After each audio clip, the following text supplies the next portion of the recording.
दिनकू दिन बढ़ुची निशा बेपारी दौरात्म्य आउ चक्रव्यूह फसुंच युववर्ग। ब्राउन सुगार ठारू आरंभ करी जावतीय निशा बिक्री क्षेत्र में एवं सबुठ युववर्ग कबलित होले किंतु या पछरे पुलिस पारिबा पणिया उपरे मध्य प्रश्न उठुची कारण एमिति किछि आईन रे व्यवस्था अछि जेउ आईन बल माने कला बेपारी निशा बेपारी को मध्य चेक दिया जाई पारंता। तेबे ये संक्रांत रे कोन रहिछि नियम आमे टिके कथा बा हम सहित अछंती आईनजीवी गदाधर बल। आगे वर्तमान जो चेन टा बढ़ुछि निशाग्रस्त होउचंती कबल ब्राउन सुगार कहवा गंजेई अफिम मद सब दिगरे चेन टा केमिति धीरे धीरे बढ़ुछि कारण ये तो बाजार रे दुकान बोली नाही किंतु केमिति बढ़ुछि एटा देखो गाँव रमिति आपंकर आगु जमींदारी सिस्टम चलता बा एबे जो कला बेपारी सब अच्छा धान बेपारी से माने अभाव टाइम धान चाष किसी लोक पैसा दियंती धान चाष सरला से धानटा को सी किणी नियंती आ बजार मूल्य ठारू बहुत कम रे किसी लाभखोर बेपारी एगुड़ा सब करती से भली निशा बेपारी मानकर काम है प्रथमे से माने किसी तांकर एजेंट जरिया बा युवक मान जरिया किसी निशा द्रव्य दौरान ब्राउन सुगार चरस दौरान से माने कॉलेज पिला सहित बंधुता स्थापन कर कॉलेज युववर्गर पिला मानक आस्ते आस्ते खईकी जो निशाग्रस्त कर जो आवश्यकता प्रत्येक दिन पड़ुची से बाध्य होती मार गहना बिक्री करने घर घंटा बिक्री करने खट बिक्री करने एवं विभिन्न आसबाब पत्र बिक्री करके मार गहना भी से लुटि नौकरी गोटे से जो मैंने निशाग्रस्त प्रथमे मागणार निशा पाँच से धीरे धीरे बेपार पुणी बेपार सामिल हो जाती कारण खर्च उठाई ऑटोमेटिक आपंकर देखो जो पैसा सर्ट है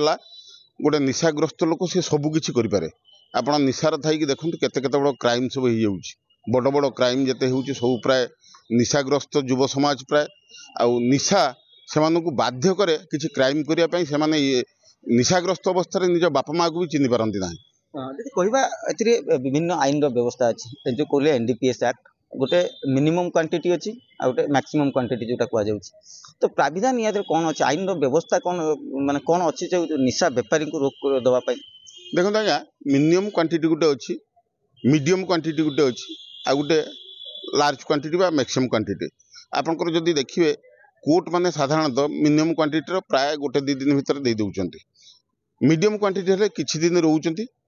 तापर दौरान किंतु जो लार्ज क्वांटिटी होची से माने तल कोर्ट माने दौना हाईकोर्ट रे किछि दिन पर बेल पाई जाउचंती ये सब ऊपर रोक लगेया आमर जदि एनडीपीएस आईन अनुसार जो 65 रे प्रावधि अच्छी जे सेमानंकर संपत्ति परिवार संपत्ति किंबा तांकर संपर्क मान संपत्ति को व्याजाप्ति कर सरकार जदि नहीं जाते ताले ये सेमान निस्व हो जाते कांगाल हो जाते आउ से ए बेपार करने साहस करते ना आउ जो मैंने अनुसरण कर भी करते ना। गोटे कथा जो कहुए आईन व्यवस्था बहुत लंबा जो बाज्याप्ति करा सी किसी दिन कारण बेल आसवे पुणी बेपार करेंगे तो लंबा समय लगे संपत्ति बाज्याप्तर जो प्रक्रिया ना आज्ञा देखो आपंकर कनसेप्ट भूल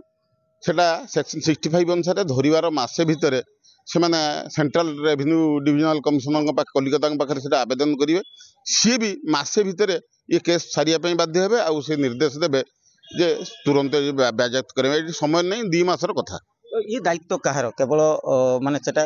ये दायित्व किए नब बाज्याप्ति करिवार किए प्रक्रिया आरंभ करबा मिनिमम क्वांटिटी केते रहिले आ केउ केउ निशा द्रव्य पई संपत्ति बाज्याप्तर प्रक्रिया रहिबो देखन आज्ञा सेठी क्वांटिटी केते कोन सेथरे किछि नाही प्रावधि किंतु अच्छी जे पुलिस चाहिए बा आईओ चाहिए जे तदंतकारी अधिकारी चाहिए सी करें किंतु एमाने मु भाबुची आम उपकूल जिला मानकर एमाने अज्ञ किबा तांकर निर्देश नहीं उपरिस्थ अधिकारी मानकर जो से करूना एटा तुरंत लागू करा जिवा उचित। तो क्यों क्यों निशा केवल ब्राउन सुगार ना जेकोसी प्रकार निशा हम आपंकर जेकोसी प्रकार एनडीपीएस एक्ट रे अनेक प्रकार निशा अच्छी गंजेई ठारू आरंभ करके जिते आपंकर निशा रही सबू निशा चोरा बेपारी मान विरुद्ध में एटा आस निश्चित भाव में शुणुले पुलिस प्रशासन टी तत्पर हबार रही मुख्य कथा जदि एनडीपीएस एक्टर 65 धारा अनुसार जदि पुलिस तार आगामी जो कार्यपंथा रही संपत्ति बाज्याप्ति कर प्रक्रिया को जदि ग्रहण करता कि आवेदन करता ताले हुए तो गोटाए मास मध्य जो चोरा निशा बेपारी संपत्ति एवं संपर्क मान संपत्ति बाज्याप्त होगा हे तो निशा बेपार चेक लगता। भद्रकपुर कैमरा पर्सन मलय महालिक अजय पंडा न्यूज़ 7।